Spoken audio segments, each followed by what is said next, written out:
오늘 담화 제목은 점선면입니다.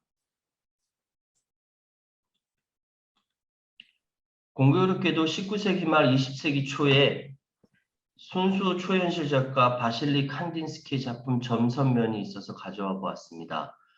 칸딘스키의 점선면은 요즘 입시미술에서 다루고 있는 기초 디자인의 화면 구성과 현대 회화 이론의 토대를 마련했다라는 평가를 받고 있습니다. 제 이야기 점선면은 삶에 있어서의 점선면입니다. 사람의 삶이 점선면이라는 게 칸딘스키와는 차이가 있습니다. 성경 말씀 공동번역 마테오복음서 1장 1절 그리고 25절 말씀입니다. 1장 1절 아브라함의 후손이요 다윗의 자손 예수 그리스도의 조건 다음과 같다. 1장 25절 그러나 아들을 낳을 때까지 동침하지 않고 지내다가 마리아가 아들을 낳자 그 아기를 예수라 불렀다.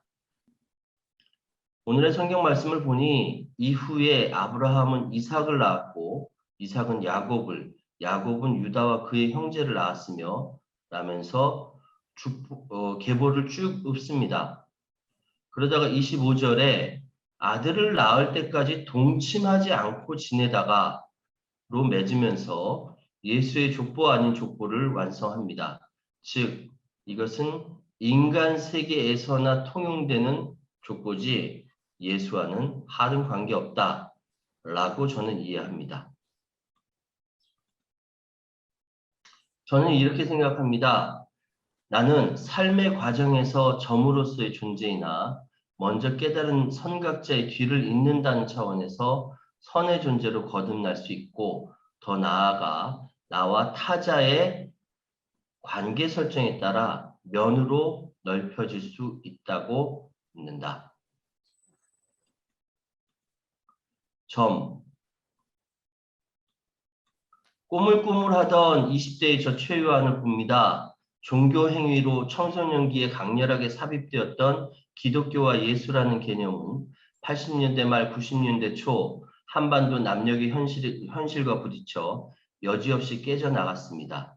하루가 멀다고 신나를 몸에 붓고 불을 붙이는 또래의 청년들이 즐비한 현실에서 십자가의 예수는 무능했습니다. 김은겸이 작사 작곡한 민중의 아버지에서처럼 혀 잘린, 귀먹은, 화상당한, 그래서 쓰레기 더미에 묻혀버린 가엾은 하느님이었습니다. 그때 저는 점이었습니다. 먼지였습니다. 티끌이었습니다. 교회라는 권력은 강력했고 정치 권력은 철옹성이었습니다. 민중신학, 해방신학 책을 사다 밑줄 쳐가며 공부해도 풀리는 것은 없었습니다. 활자는 활자일 뿐이었고 현실은 현실일 뿐이었습니다. 세미나를 지도했던 후배가 군대에서 의문사 당했습니다. 유서대표 조작 사건 당사자 강기우는 제 대학 직속 선배였습니다. 결국 저는 25이 넘어서 군으로 도피했습니다. 몸부림쳤지만 어쩔 수 없었습니다.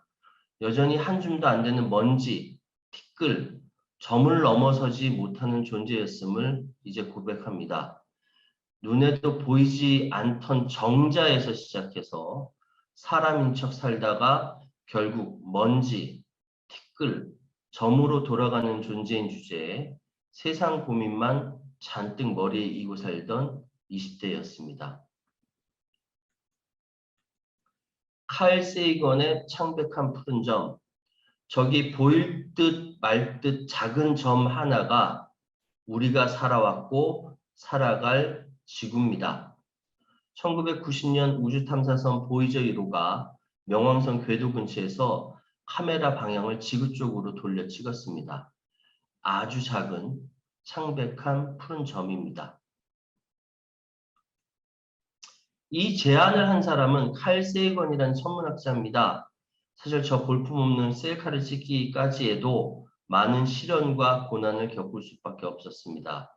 나사의 자문위원이었던 칼 세이건은 명왕성을 지나고 있는 보이저 1호의 카메라를 돌려 지구를 찍어보자고 제안했습니다. 물론 나사 측에서는 반대합니다. 애초에 계획에도 없었던 일이며 자칫 태양을 바라보게 되면 카메라에 손상을 주기 때문이죠. 하지만 9년이란 시간이 지난 뒤 새로 부임한 신임 국장 리처드 트롤리는 고민 끝에 보이저 1호로 사진을 찍을 것을 승인했습니다. 지구에서 태양 간의 거리에 40배나 되는 60억 킬로미터가 떨어진 보이저 1호에서 찍은 귀한 사진입니다. 보이저 1호에 카메라를 걸고 찍은 결과물은 결국 저 희미한 먼지 한 톨이었지만 칼 세이건은 이 사진을 보고 감탄을 금치 못합니다.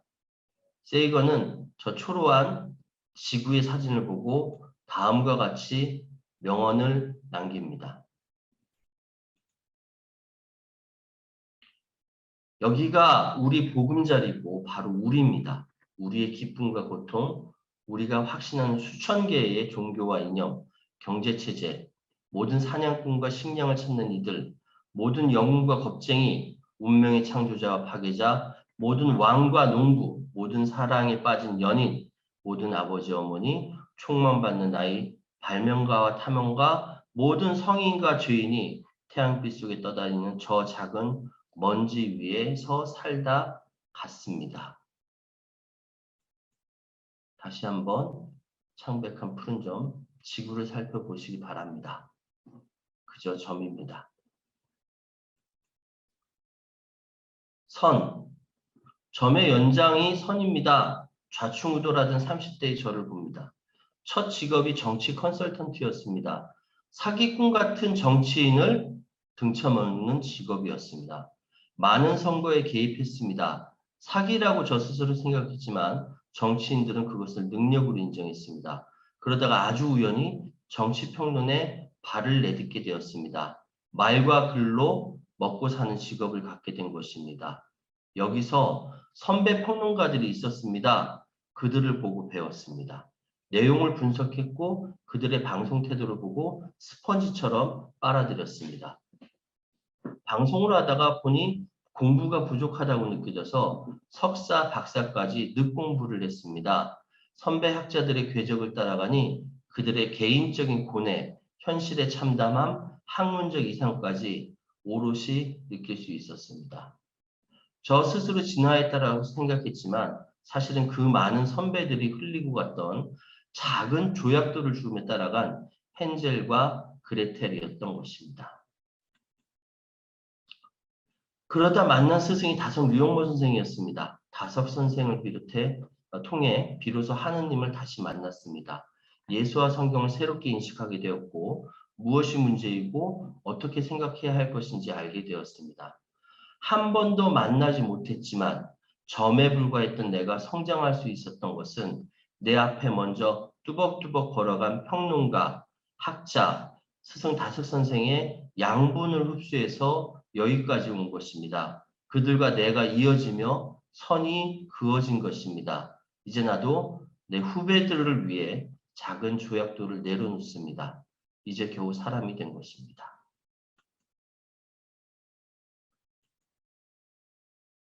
하느님이 없다면 어때? 하느님은 없이 계신다. 그래서 하느님은 언제나 시원하다. 하느님은 몸이 아니다. 어리다. 어른 없이 계신다. 절대 큰 것을 우리는 못 본다.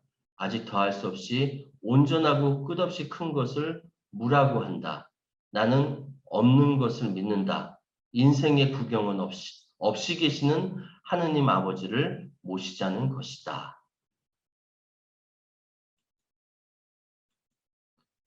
면, 선의 연장이 면입니다. 어영부영 살아가는 50대가 된 지금의 저를 봅니다. 사람을 오로지 한 가지 속성으로 설명하기 어렵듯 저 역시 마찬가지입니다. 아직은 성년이 되지 않은 아이 셋을 키우는 아빠, 몇몇 방송에 고정 출연하는 평론가, 북한학 박사 과정을 수료하고 지금은 기독교와 주체사상을 주제로 논문을 쓰고 있는 박사 준비생. 어디 그뿐입니까? 시민단체 참여연대의 회원 노래 모임인 참좋다에서 민중가요를 부른 노래꾼. 2006년 11월 26일 수구적이고 보수적인 기독교를 버리고 등진 가나안 교인.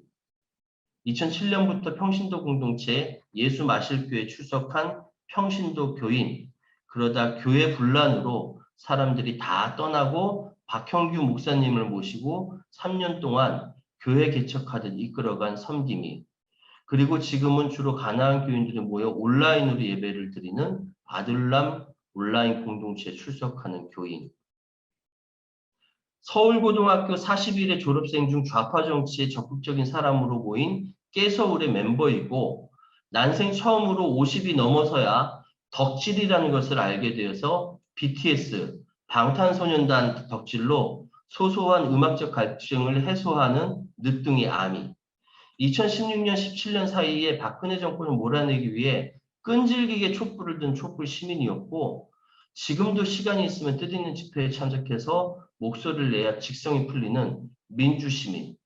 이 모든 것이 저 최유한입니다. 저와 같은 많은 선들이 연장되어야 면이 됩니다. 선들이 모이고 모여서 면이 만들어지지만 그냥 만들어지는 면은 없습니다. 선은 타인과의 적극적인 연대를 통해 면으로 진화할 수 있는 것입니다. 어떤 연대일까? 타인과의 적극적인 연대, 어깨를 건다는 것은 그냥 모이는 것만으로는 부족합니다. 그건 그냥 군중일 뿐입니다. 타인의 고통과 고난에 함께 아파하고 고민하고 함께 비를 맞는 것이 연대입니다. 지금도 제주도 4.3 비극을 기억하고 5.18 광주에 분노하며 4.16 세월호의 아이들 이름을 부르는 것이 면으로서 삶을 넓히는 길이라고 믿습니다. 점, 선, 면. 점의 연장, 반복하면 선이 됩니다. 선의 연장, 반복하면 면이 됩니다. 면의 연장, 반복하면 입체가 될까요? 우리의 존재가 그저 점이라면 어떤 궤적을 따라가야 선이 될까요? 우리들의 삶이 선이라면 어떤 과정을 쌓아야 면이 될까요? 우리 전체가 어떻게 살아야 하느님께 닿는 입체적인 인간이 될까요? 기도드리겠습니다. 하느님, 광대무변의 우주적 크기에 비해 티끌보다 작은 지구별에 눈에 보이지도 않던 정자와 난자로 시작해서 먼지와 같은 존재라 하더라도 태어나게 해주심을 감사드립니다. 할 일 많은 한국에서 분단을 겪으며 세계의 평화와 안녕을 몸으로 느낄 수 있는 기회를 허락해 주셔서 감사드립니다. 아무쪼록 인류사의 빛나는 지성들이 하늘의 뜻을 이어받아 사람이 사람답게 살아가는 길을 밝혀온 것처럼 우리도 그들의 지혜를 통해 하느님의 뜻을 알게 하시고 단지 아는 데 끝나는 것이 아니라 갇힌 자들에게 해방을, 아픈 자들에게 나음을, 슬픈 자들에게 위로를, 억눌린 자들에게 기쁜 소식을 전하는 역할을 하도록 힘주십시오. 하여 점에서 시작해서 선으로 이어지고 선이 확장되어 면이 되고 면이 쌓여 하나님의 얼에 도달하도록 우리를 이끌어 주소서. 이 모든 기도의 마음을 예수를 비롯해 인류의 빛나는 지성들의 이름으로 기도드립니다. 아멘.